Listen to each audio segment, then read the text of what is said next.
नमस्ते, good morning, सुप्रभात दोस्तों। स्वागत है आपका द स्टडी इन विलेज में। आज है 5 मार्च और इस वीडियो में आपको the Hindu, Jansatta, PIB, the Indian Express, down to earth के जो मोस्ट इंपॉर्टेंट आर्टिकल्स होते हैं जो कि आपके परीक्षा की दृष्टि से काफ़ी महत्वपूर्ण होते हैं, उन पर चर्चा की जाती है। इस वीडियो के अलावा एक वीडियो सामने और आती है जिसमें घटना चक्र से संबंधित क्वेश्चन डिस्कस किए जाते हैं, यानी कि जो घटना चक्र में क्वेश्चन है वो चाहे यूपीएससी के हो, यूपी बीसीएससी, एमपीपीसीएस या बीपीएससी, आरओ जिसके भी क्वेश्चन होते हैं उसको हम डिस्कस करते हैं। ठीक है, तो अगर आप वो मतलब इस वीडियो को देख रहे हैं तो उसको भी एक बार जाके देखिए ताकि आपको उसमें भी फ़ायदा मिले।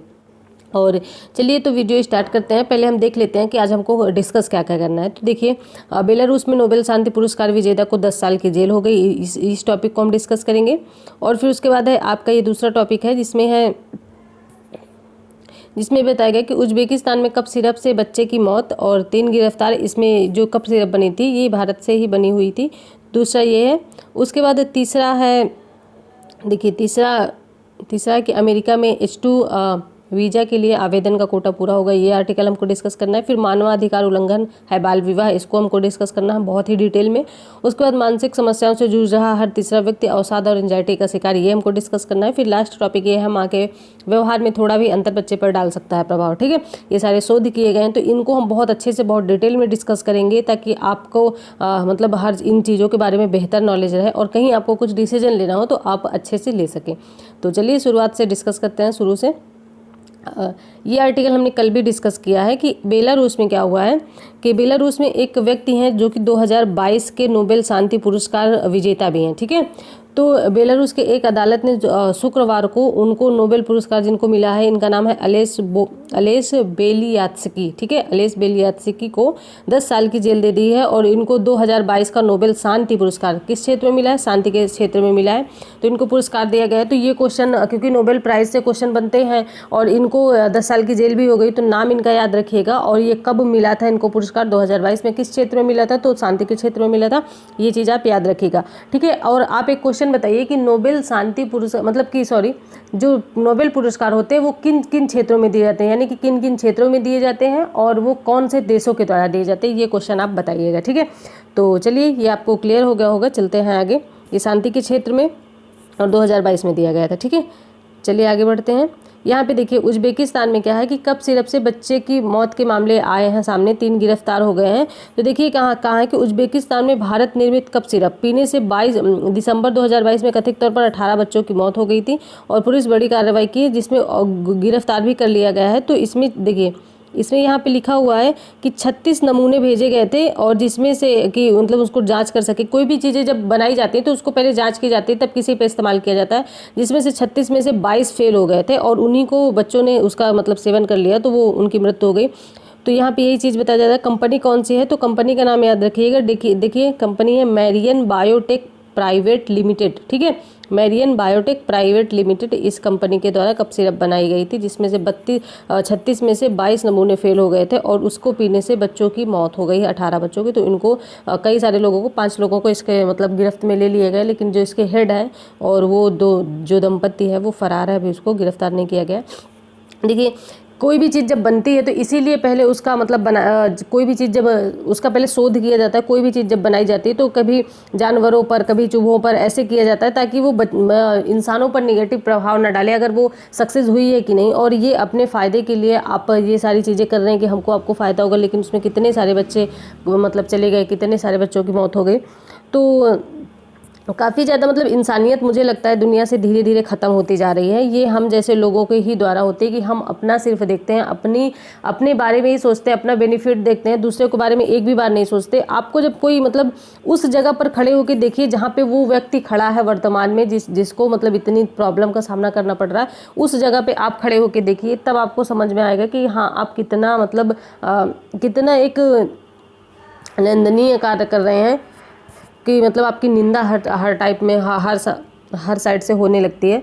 तो ऐसा नहीं होना चाहिए। सिर्फ आप ऐसा करते हैं ना कि बहुत सारे लोग ऐसे करते हैं, सिर्फ अपना बेनिफिट देखते हैं, हमारा ही होना चाहिए, पड़ोसी का क्या मतलब हमसे, ये सारी चीज़ें नहीं। तो मुझे लगता है कि अभी थोड़ा मतलब इंसान है तो इंसानों की तरीके, इंसान क्यों कहा गया है? क्योंकि इंसान में दया भाव की मतलब दया भाव होती है, फिर वो दूसरे के दुख को सुख दुख में हाथ बटाता है, उसको समझता है, तो इसीलिए इंसान को इंसान कहा जाता है। तो इंसान में इंसानियत जब तक नहीं रहेगी तो फिर वो तो जानवरों की कैटेगरी में ही आएगा, है ना। तो चलिए आगे बढ़ते हैं। देखिए उज़्बेकिस्तान देख लेते हैं क्योंकि उज़्बेकिस्तान की न्यूज़ है। तो ये है आपका उज़्बेकिस्तान, ये जो ग्रीन कलर से है ये है उज़्बेकिस्तान। और इसको कौन कौन से देश टच करते हैं, तो ये है कजाकिस्तान, ये है एक मिनट, ये है कजाकिस्तान, ये है किर्गिस्तान, और ये है तजाकिस्तान, ये अफ़गानिस्तान, और ये है तुर्कमेनिस्तान, और ये है कैस्पियन सागर, और ये है अरल सागर। ठीक है, ये चीज़ ध्यान रखिएगा आप, इसके आस पास के पड़ोसी देश ध्यान रखिएगा। ठीक है, और चलिए इसको वर्ल्ड में देख लेते हैं क्योंकि कंपेयर में अगर इंडिया से, अपने प्यारी कंट्री इंडिया से कंपेयर में देखते हैं तो ज़्यादा समझ में आता है। ये है हमारी प्यारी कंट्री इंडिया, यहाँ से देखेंगे तो ये है आपका उज़्बेकिस्तान। और ये अभी मैंने बताया ये कौन सा सागर है और ये कौन सा सागर है, ये कमेंट बॉक्स में बताइएगा। ठीक है, ये कौन सा सागर है जो ब्लू कलर से, और ये, इनको दोनों को बताइएगा। तो चलिए आगे बढ़ते हैं। देखिए अमेरिकी H2 वीज़ा के लिए आवेदन का कोटा पूरा। क्या है कि अमेरिका के द्वारा 4 वीज़ा जारी किए जाते हैं जिसमें H1, H2, H3, H4। ठीक है, तो वो अलग अलग कैटेगरी के होते हैं। तो ये जो H2 वीज़ा है ये मौसमी, जो मौसम के और अस्थायी नौकरियों के लिए, जैसे कि जो मजदूर वगैरह जाते हैं या फिर मौसम के आधार पर, जैसे कि गाँव में क्या होता है, गाँव वगैरह में क्या होता है कि यहाँ पर मौसमी बेरोजगारी होती है कि एक मौसम में, जैसे कि जब फसल कट रही है, यानी कि मान लीजिए कि फसल कब कटती है, इधर अप्रैल या मई के बीच में गेहूँ फसल कटती है, फिर उधर नवंबर दिसंबर या फिर अक्टूबर से नवंबर के लिए धान की फसल कटती है। तो जब ये फसल कट रही होती है तब तो इनको श्रम मिल रहा होता है, तो ये श्रमिक सारे उसको मतलब कार्य करते हैं। लेकिन जब इसमें ये सारे काम हो जाते हैं, फसल कट जाती है या फिर गेहूं का जो काम होता है, थ्रेसर में कुछ लोग काम करते हैं, तो वो भी काम जब खत्म हो जाता है तो इनके पास मौसमी बेरोजगारी आ जाती है। इसके लिए फिर ये मौसमी बेरोजगारी के चलते बाहर मतलब किसी भी बड़े शहर में चले जाते हैं, वहाँ काम करते हैं, बहुत सारे काम होते हैं जो भी अपना काम करते होंगे। तो ये है मौसमी बेरोजगारी। इसी को दूर करने के लिए यहाँ पे ये लोग मौसमी और अस्थायी नौकरियों के लिए कुछ टाइम के लिए ये लोग जाते हैं। तो कौन से वीज़ा के थ्रू जाते हैं, तो H2 वीज़ा के लिए। ठीक है, H2 वीज़ा के थ्रू ये जाते हैं, तो इनका कोटा पूरा हो गया ऐसा बताया जा रहा है अमेरिका के द्वारा। यहाँ पे देखिए लिखा गया है कि H2 वीज़ा 66,000 आवेदन प्रति वित्तीय वर्ष निर्धारित है। ठीक है, जिसमें से 1 अक्टूबर से 31 मार्च तक 33,000, फिर उसके बाद दूसरी छमाही में 1 अप्रैल से 30 सितंबर तक है 33,000, 2 बार में किया गया है। ठीक है, आई होप आपको ये क्लियर हो गया होगा। चलिए आगे बढ़ते हैं। देखिए मानवाधिकार का उल्लंघन है बाल विवाह। इसमें क्या है कि अभी मतलब न्यूज़ में ये इसलिए है क्योंकि असम की तरह मतलब असम राज्य में एक बहुत ही सख्त कानून बनाने की बात की जा रही है कि बाल विवाह बिल्कुल नहीं होना चाहिए, ऐसा इसमें कहा जा रहा है। ठीक है, तो इसी से संबंधित ये न्यूज़ में है कि क्या कहा था कि संसद ने कुछ दिन पहले, एक मिनट यहाँ पे देखते हैं, यहाँ पे है संसद ने कुछ दिन पहले क्या किया था कि जो लड़कियों की विवाह की आयु 18 से बढ़ा के 21 वर्ष कर दी थी। ठीक है, तो ये चीज़ किया गया था। लेकिन फिर भी अभी ये भी किसी क्षेत्र में लागू ज़्यादा नहीं हुआ है क्योंकि ये 21 वर्ष जरूर बढ़ा के कर दी गई है, लेकिन फिर भी अभी भी वर्तमान में बाल विवाह बहुत तेज़ी से हो रहे हैं। और यहाँ पे यही चीज़ बताई जा रही है कि देखिए 18 वर्ष की आयु बढ़ाकर 21 वर्ष करने का निर्णय, इस निर्णय से पूर्व विवाह की न्यूनतम में बढ़ोतरी के संबंध में जया जेटली समिति, ये चीज़ याद रखिएगा, जया जेटली की अध्यक्षता में बनी समिति, जया जेटली एक समिति थी, इसमें ये कहा गया था, एक मिनट, इसमें ये कहा गया था जया जेटली समिति में कि महिलाओं में कुपोषण, शिशु मृत्यु, बाल मृत्यु दर, एनीमिया और सामाजिक मानकों का विवाह की न्यूनतम आयु के मध्य संबंध का अध्ययन अध्ययन की रिपोर्ट दी गई थी और महिलाओं के लिए बाल विवाह न्यूनतम आयु बढ़ाने की अनुशंसा है। देखिए यहाँ पे ये बताया जा रहा है कि जो जया जेटली समिति थी, आप पहले तो ये याद रखिएगा कि किससे संबंधित है, तो जया जेटली समिति जो है ये महिलाओं के बाल विवाह से संबंधित है। ठीक है, इसमें ये कहा गया है कि ठीक है, अगर महिलाओं की उम्र 21 वर्ष कर दी गई है या फिर 18 वर्ष से बढ़ा के 21 वर्ष कर दी गई, तो इसमें क्या होता है कि मान लीजिए कि बाल विवाह जो कि 18 वर्ष से कम से बच्चे, मतलब 18 वर्ष से कम के किसी बच्ची का, ये 18 वर्ष से जो कम होगी वो बच्ची ही होगी, तो उसका अगर विवाह किया जाता है तो उसमें बहुत सारी चीज़ों का शिकार हो जाती है, जैसे कि उसको महिला कुपोषण हो जाएगा, उसका शिशु मृत्यु दर, जो उसके बच्चा मतलब जो वो गर्भ धारण करेगी, बच्चा पैदा होगा तो उसकी मृत्यु हो जाएगी, और मातृ मृत्यु दर, उसकी भी संभावना है मृत्यु होने की, एनीमिया जैसे कई सारे खून की कमी, एनीमिया खून की कमी होती है। ये होता है कि अगर जैसे ही विवाह हुआ, फिर उसका अगर वो मतलब एक 13 या 14 साल की 18 साल से कम उम्र की बच्ची है या फिर 21 साल से कम उम्र की बच्ची है, उसकी शादी हो गई या उसका विवाह हो गया, तो क्या हुआ, फिर वो गर्भ धारण करती है तो उसमें बहुत सारे मतलब उसके बहुत सारे चीज़ें सामने निकल के आती हैं, उसकी भी मृत्यु होने की। यहाँ पे इसमें इस शोध में ये बताया गया है कि 18 साल से उम्र की अगर 21 साल से या 18 साल से कम उम्र की बच्ची गर्भ धारण करती है तो क्या होता है कि उसकी मृत्यु की संभावना ज़्यादा बढ़ जाती है, उससे कई सारी अपेक्षाएं की जाती हैं। शादी में भी ये होता है कि उम्र नहीं देखी जाती है, उम्र बच्चों की नहीं देखी जाती कि ये कितना उम्र का है। अगर वही बच्चा मतलब उसकी शादी नहीं होती तो वो बच्चा कहलाता है, ठीक है, ये लड़की हो या लड़का कोई भी हो बच्चा कहलाता है, लेकिन उसकी शादी हो गई तो वो मैच्योर कहलाता है। ऐसा कैसे? इसमें उम्र है ना, उम्र के अकॉर्डिंग हम समझेंगे कि वो मैच्योर है या फिर नहीं है। अगर देखिए कोई 18 साल का बच्चा है, मान लीजिए कि एग्जाम्पल दे रहे हैं, ठीक है, कोई 18 साल का बच्चा है, लड़का ही है, और ये अभी बच्चे की कैटेगरी में आएगा, इसको बहुत बचपना दिखाने मतलब बहुत ज़्यादा इसके साथ अच्छा ट्रीट किया जाएगा, अभी ये बच्चे की कैटेगरी में आएगा, लेकिन 18 साल में इसकी शादी कर देगी तो अब ये मैच्योर हो गया। अब बताइए ये चीज़ सही है कि शादी का मैच्योरिटी से क्या लेना देना? एक उम्र का लेना देना होता है मैच्योरिटी से, कि अगर कोई मैच्योर है तो वो एक उम्र के अकॉर्डिंग होता है, ना कि शादी से। तो मतलब इससे, और एक बच्ची की शादी 18 से कम या 21 से कम उम्र से कर दी गई, फिर वो एक बच्ची की से अपेक्षाएं ससुराल में बहुत सारी की जाती हैं कि आपको ऐसा करना है वैसा करना है, या फिर मतलब बहुत सारी चीज़ें होती हैं जो कि उस बच्ची से अपेक्षाएं की जाती है। फिर उसको गर्भ धारण करने की, जब उसको मतलब वो गर्भ धारण करती है तो वो खुद एक बच्चे मतलब एक खुद बच्ची दूसरे बच्चे को कैसे संभाल सकती है कि फिर उसको जन्म देगी, फिर उसको संभालेगी। तो ऐसे में बहुत सारी मातृ मृत्यु दर भी होती है, शिशु मृत्यु दर भी होती है, क्योंकि उसके डेवलपमेंट उस हिसाब से नहीं हुआ होता है, क्योंकि वो एक बच्चा होता है तो उस हिसाब से उसका डेवलपमेंट नहीं हुआ होता गर्भ धारण के लिए, तो इसकी वजह से बच्चे की मृत्यु भी हो सकती है। ठीक है, इसमें यही चीज़ें बताई गई हैं। तो यहाँ पे देखिए और भी लिखा हुआ है कि विवाह की न्यूनतम आयु में बढ़ोतरी के विरोध में एक तर्क यह भी दिया जाता है कि पूर्व में बने 18 वर्ष की न्यूनतम आयु के अनुपालन पर ढिलाई बरती जा रही है। यानी कि 18 वर्ष हम लोग इसको बढ़ा जरूर दिए हैं, 21 वर्ष कर दिए, तो क्या इससे बाल विवाह कम हो जाएंगे? 18 वर्ष में ही बाल विवाह बहुत होते थे, उससे कम मतलब 18 वर्ष से कम उम्र में महिलाओं के बाल विवाह बहुत होते थे। तो ढिलाई बरती जा रही है, इसे बढ़ाने का क्या औचित्य है, ऐसे इसमें पूछा जा रहा है लेखिका के द्वारा। तो इसके बाद वास्तविकता यही है कि भारत में बाल विवाह राष्ट्रीय औसत में कितना है? 23.3%। ठीक है, भारत में बाल विवाह जो कि है पूरे राष्ट्र में 23.3% हो रहे हैं।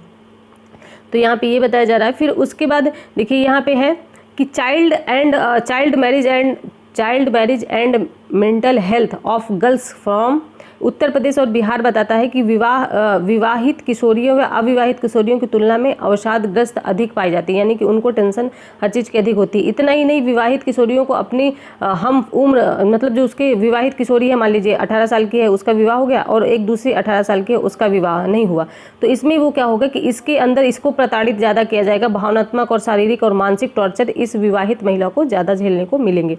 ठीक है, अभी तक कोई बच्चा है तो वो अपने ऊपर सिर्फ ध्यान देता है, 18 साल का कोई बच्चा वो अपने ऊपर ध्यान देता है, लेकिन जैसे उसकी शादी हो गई, वो चाहे लड़की हो या लड़का, उसकी शादी हो गई तो उसके ऊपर जिम्मेदारी बढ़ जाती है ना, कि उसको अपने परिवार को, ससुराल के परिवार को देखना है, फिर अपने मतलब जिससे शादी हुई उसको देखना है, तो ये सारी जिम्मेदारियां बहुत ज़्यादा बढ़ जाती हैं। ठीक है, तो इसमें यही बताया गया है।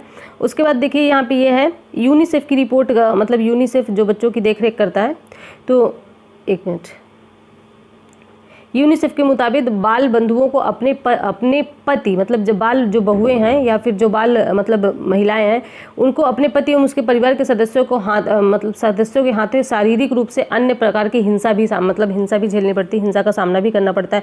बहुत सारी न्यूज़ ऐसे आती हैं कि दहेज के लिए मतलब किसी को मार दिया या जला दिया या फिर कुछ भी कर दिया, तो ऐसे ही सारे। अब वो बच्चा, एक छोटे से बच्ची क्या मतलब किसी चीज़ का विरोध करेगी, क्योंकि उसके बचपन में तो उसकी शादी हो गई और शिक्षा का उसके पास अभाव है, शिक्षित है नहीं, तो क्या विरोध करेगी? वो वही मानेगी जो हमारा समाज उसको मनवा रहा है, यानी कि जो मतलब समाज की रूढ़िवादी सोच है, जो कि समाज एक मान रहा है, तो उसी को वो मानेगी। ठीक है, यहाँ पे यही बात बताई जा रही है।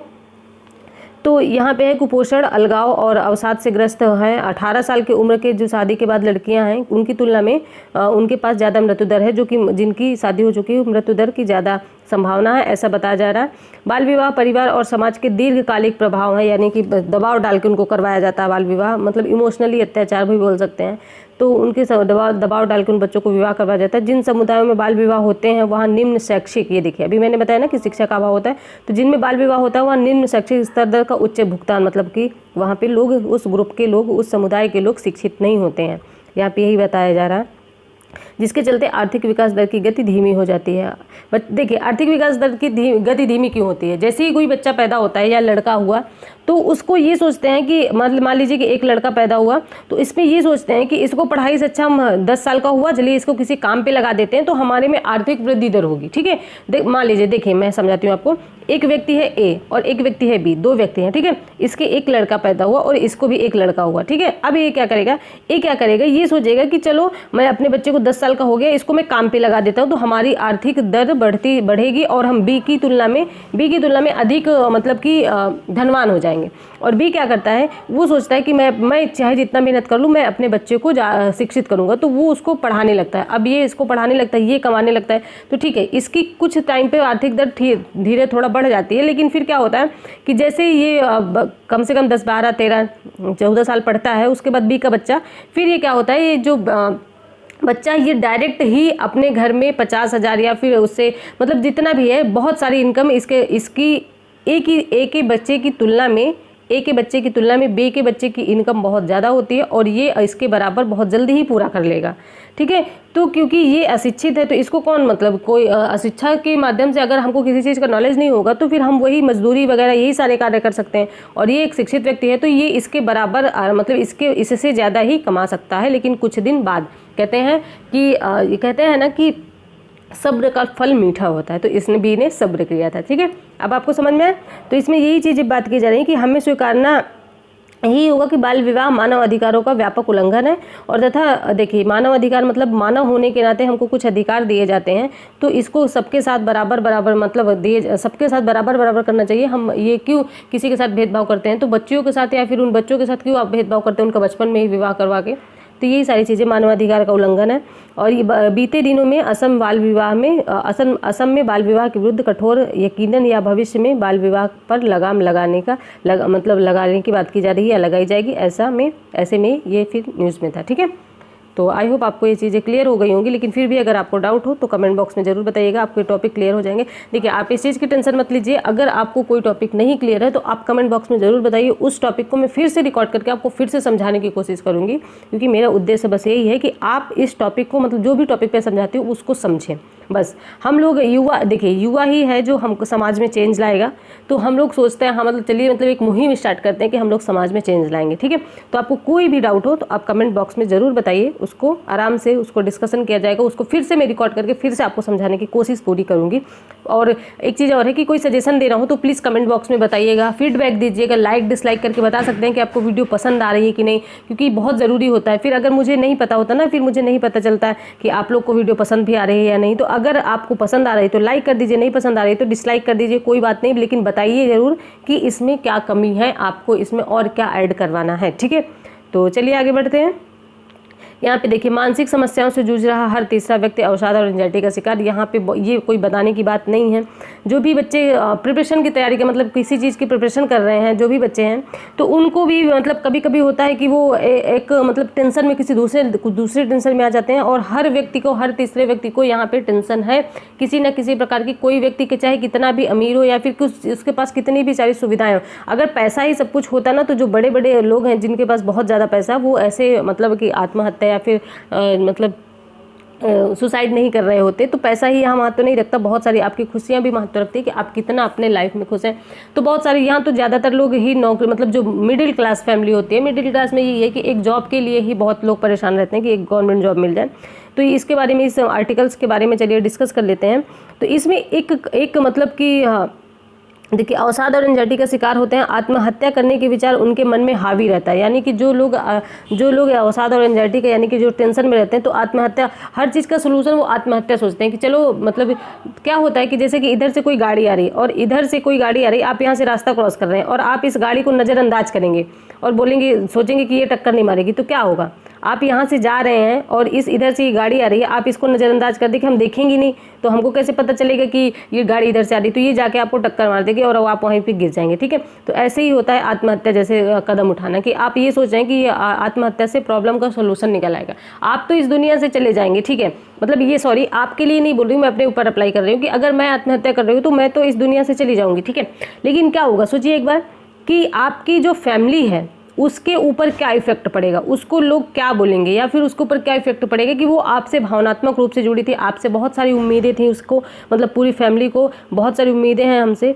तो क्या होता है कि इसमें यही सारी चीज़ें होती हैं कि उस फैमिली को मतलब कि बहुत खामियाजा भुगतना पड़ता है। तो ऐसा आप बिल्कुल ना करें। 5 मिनट या 10 मिनट या फिर 1 हफ्ते की प्रॉब्लम के लिए आप पूरी ज़िंदगी दांव पे लगा देते हैं, ये गलत बात है, ऐसा नहीं होना चाहिए। प्रॉब्लम के मतलब सोल्यूशन निकालो, हर एक प्रॉब्लम का सोल्यूशन ज़रूर मिलेगा, कहीं ना कहीं उसका सोल्यूशन हमेशा मिलता है। तो उसके थोड़ी तकलीफ होगी, बहुत मतलब कि जब हमको कोई भी कार्य करना होगा तो थोड़ी तकलीफ होगी, लेकिन उसके बाद क्या होगा कि आपका जो सारी चीज़ें हैं एकदम थोड़ी मतलब जो भी चीज़ें होती है वो थोड़े टाइम के लिए होती हैं, क्योंकि बोलते हैं 4 दिन की चांदनी फिर अंधेरी रात, या ऐसा कुछ होता है। तो जो भी है कि एक कोई सॉन्ग है, वो मुझे याद नहीं आ रहा, कि जिसमें बोलते हैं कि ये दिन भी गुजर जाएंगे, कुछ ऐसा करके। तो ये दिन भी गुजर जाएंगे मतलब कि आप अगर कोई कार्य कर रहे हैं, आपके बुरा टाइम है, तो ये आपके दिन भी गुजर जाएंगे और कुछ अच्छा टाइम आएगा, ठीक है। तो यहाँ पे चलिए अब आर्टिकल डिस्कस कर लेते हैं। यहाँ पे ये है कि 18 महीने में मानसिक समस्याओं को लेकर हेल्पलाइन, एक हेल्पलाइन नंबर है जिसपे बहुत सारे लोग फ़ोन करते हैं और पूछते हैं। तो नवंबर 2022 से जनवरी 2023 के करीब 40% लोगों ने ऐसी समस्याओं को देखने को मिला जो कि इस चीज़ से पीड़ित हैं और वो टेंशन का शिकार हैं, ठीक है। तो यहाँ है साइरस एंड प्रिया वंडेरवाला फाउंडेशन है, देखिए इसका याद रखिएगा, जो कि ये काम करता है कि जो मतलब जो आत्महत्या करने जाते हैं या फिर जो टेंशन में रहते हैं जो व्यक्ति, या फिर जिनको आत्महत्या का कुछ विचार आता है, तो इस फाउंडेशन में फ़ोन करके उनकी सलाह ले सकते हैं, वो आपको समझाएंगे। तो यहाँ फाउंडेशन ने अब क्या कहा है कि 1,14,396 लोगों को फ़ोन आया है और उसमें 17 लाख से ज़्यादा लोग मैसेज से परामर्श दिया है। यानी कि इन लोगों ने 1,14,396 लोगों को फ़ोन के माध्यम से और 17 लाख लोगों को मैसेज के माध्यम से परामर्श दिया है। अगस्त 2021 में जनवरी 2023 के बीच 61,258 लोगों को इन्होंने परामर्श दिया है। तो यहाँ पे यही बात बताई जा रही है। और देखिए यहाँ पे ये बताया जा रहा है कि अगर आप कोई भी व्यक्ति मनोवैज्ञानिक बन भी जाएगा, वो डॉक्टर बनेगा, चिकित्सक बनेगा, तो उसके बाद क्या होगा कि फिर भी वो इन सारी प्रॉब्लम को बहुत सॉल्व नहीं कर सकते, क्योंकि ये बहुत ही लार्ज स्केल पर पूरे इंडिया में फैली हुई है, पूरे इंडिया में क्या पूरे विश्व में है। तो इसमें 53% महिलाएं हैं और 82% मतलब ठीक है 53% यानी कि 53% महिलाएं हैं और 42% पुरुष हैं, ठीक है। तो ये है। और देखिए यहाँ पे कौन कौन से राज्यों में ज़्यादा कौन कौन से राज्यों में ज़्यादा केस आए हैं। तो महाराष्ट्र में 17.3%, उत्तर प्रदेश में 9.5%, कर्नाटक में 8.3%, दिल्ली में 8%, और फिर उसके बाद है तमिलनाडु में 6.2%, गुजरात में 5.8%, बंगाल में 5.4%, केरल में 5.3%, तेलंगाना में 4%, मध्य प्रदेश में देखें तो मध्य प्रदेश में 3.8%, राजस्थान में 3.6% और हरियाणा में 3.6%, ठीक है। तो आई होप आपको ये क्लियर हो गया होगा। युवा इस चीज़ का ज़्यादा शिकार हो रहे हैं। तो आप मतलब कि जब आपको ऐसा लगे तो आपको ये कोई अच्छा फ्रेंड रखिए। मेरे ख्याल से कि आपका ऐसा एक फ्रेंड रखिए जो कि आपके सुख दुख में बिल्कुल एकदम 100% उपलब्ध रहे, हमेशा उपलब्ध रहे, यानी कि वो एकदम प्योर आपका फ्रेंड हो। तो आप उसके साथ सारी अपनी प्रॉब्लम शेयर कर सकते हैं। थोड़ा मन हल्का होता है, इससे जो आपके मन में हलचल मची होती है वो थोड़ा सा शांत हो जाता है, उससे आपके मन में निगेटिविटी थोड़ा कम हो जाती है, और दोस्त आपको कुछ समझाएगा तो आप थोड़ा सा बेहतर फील करेंगे, ठीक है। ये चीज़ तो आपके मन में नहीं ही आएगी। तो चलिए आगे बढ़ते हैं। देखिए, माँ के व्यवहार में थोड़ा भी अंतर बच्चे पर डाल सकता है प्रभाव। एक शोध किया गया है, इस शोध के माध्यम से ये बताया गया है कि देखिए एक मिनट यहाँ पे है मतलब कि American journal of human biology में प्रकाशित किया गया है कि अगर कोई महिला 12 महीने के बच्चे या 7 वर्ष के बच्चे के साथ कुछ मतलब उसके तटस्थ व्यवहार करती है, या फिर उसके साथ कुछ मतलब उसमें थोड़ा सा भी उसके व्यवहार में परिवर्तन आता है, तो उस बच्चे के मानसिक जीवन पर बहुत ज़्यादा प्रभाव पड़ेगा, ऐसा इसमें बताया गया है। तो देखिए इसमें क्या है कि एपिजेनेटिक परिवर्तन से जुड़ा है। एपिजेनेटिक डीएनए में से स्वतंत्र एक प्रक्रिया है, ठीक है, जो व्यवहार को प्रभावित करती है। जब बच्चे 7 साल के करीब होते हैं तो इसमें क्या होता है,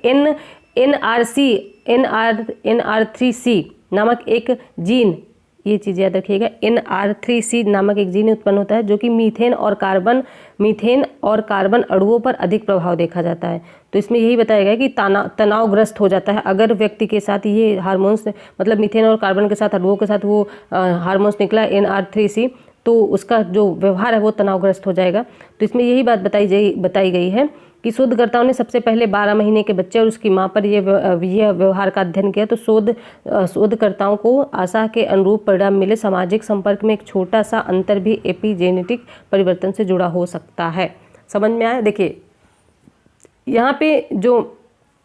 यहाँ पे देखिए, अगर 12 महीने का बच्चा है, ठीक है, उसके साथ माता कुछ मतलब तटस्थ व्यवहार या फिर उसके साथ कुछ उसके व्यवहार में थोड़ा सा भी परिवर्तन करती है तो उसके जीवन पे बहुत प्रभाव पड़ेगा और वो बच्चा तनावग्रस्त हो जाएगा, यानी कि उसको मतलब अजीब अजीब ख्याल आने लगेंगे। तो यहाँ पे यही कहा गया है कि NR3C ये नामक एक मतलब NR3C एक जीन है जो कि मीथेन और कार्बन अणुओं के साथ मीथेन और कार्बन के अणुओं को अधिक प्रभाव इसमें देखा जाता है। और अगर उसके व्यवहार में थोड़ा सा भी, उसके माता के व्यवहार में थोड़ा सा भी चेंज आता है तो क्या होता है कि उस बच्चे में तनावग्रस्तता आ जाती है, वो तनावग्रस्त हो जाता है, ठीक है। और कहते हैं माँ बच्चे की पहली गुरु होती है, तो माँ मतलब कि सही सारा चीज़ माँ ही सिखाती है। तो आई होप आपको ये सारी चीज़ें क्लियर हो गई होंगी, लेकिन फिर भी अगर आपको कोई डाउट हो तो प्लीज़ कमेंट बॉक्स में ज़रूर बताएं। देखिए मैंने ये चीज़ कह रखा है कि अगर आपको थोड़ा सा भी डाउट है तो प्लीज़ कमेंट बॉक्स में ज़रूर बताएं, और उसका ताकि उस चीज़ का मतलब उस चीज़ को मैं दोबारा समझा सकूँ, दोबारा उस वीडियो को रिकॉर्ड करके आपको समझाने की कोशिश करूँगी। तो चलिए ठीक है, और वीडियो पूरी कंप्लीट हो चुकी है। अगर वीडियो अच्छी लगी हो, आपको थोड़ा सा भी फ़ायदा पहुंचा रही हो, तो अपने दोस्तों के साथ भी इस वीडियो को शेयर करें। और 2 वीडियो आती हैं सुबह शाम, एक सुबह आती है जो कि करंट अफेयर्स होती है या फिर न्यूज़पेपर कह लें आप, और दूसरी वीडियो आपकी तो प्रीवियस ईयर क्वेश्चन की, ठीक है। तो चलिए ठीक है, मिलते हैं नेक्स्ट वीडियो में, और अपने परिवार का ध्यान रखिए, अपनी हेल्थ का ध्यान रखिए। मिलते हैं नेक्स्ट वीडियो में। धन्यवाद।